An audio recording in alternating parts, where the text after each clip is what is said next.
How does tuberculosis spread from one person to another? Imagine a person with active tuberculosis in their lungs or throat.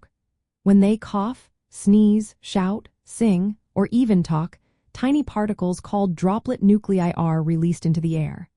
These particles contain the bacteria that cause tuberculosis, known as Mycobacterium tuberculosis. Because these bacteria are so small, they can stay suspended in the air for hours, especially in enclosed spaces with poor ventilation. If someone nearby breathes in these airborne bacteria, they can become infected. It is important to know that only people with active pulmonary or laryngeal tuberculosis are contagious. If someone has latent tuberculosis, meaning the bacteria are present but not causing symptoms, they do not spread the disease because they are not expelling bacteria into the air. The chance of transmission depends on how much bacteria a person is releasing, which is often higher if they have a lot of bacteria in their sputum, known as smear-positive cases. The severity of the disease and whether the person is on effective treatment also influence how contagious they are. When treatment begins, it quickly reduces infectiousness, often within just a few weeks. Tuberculosis is not spread through casual contact like shaking hands, sharing food or drinks, touching bed linens or toilet seats, sharing toothbrushes, or kissing. The bacteria are not transmitted through touching surfaces but only through inhaling airborne particles.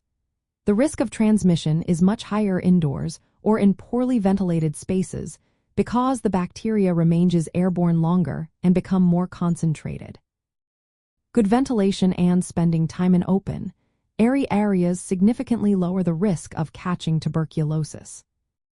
People with weakened immune systems are at higher risk of developing active tuberculosis if they are infected. Protecting vulnerable populations is especially important in controlling the spread. To prevent transmission, early diagnosis and effective treatment are key. These measures help reduce the number of bacteria a person releases into the air.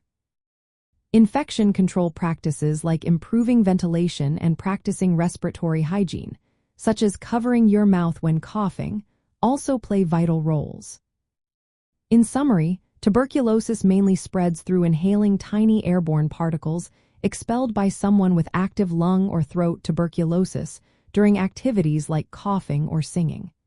It is not transmitted through surface contact or casual interactions. Preventing the spread involves timely diagnosis, effective treatment, and good infection control practices. If you think you might be at risk or have symptoms, it is always best to consult a healthcare professional for proper testing and guidance.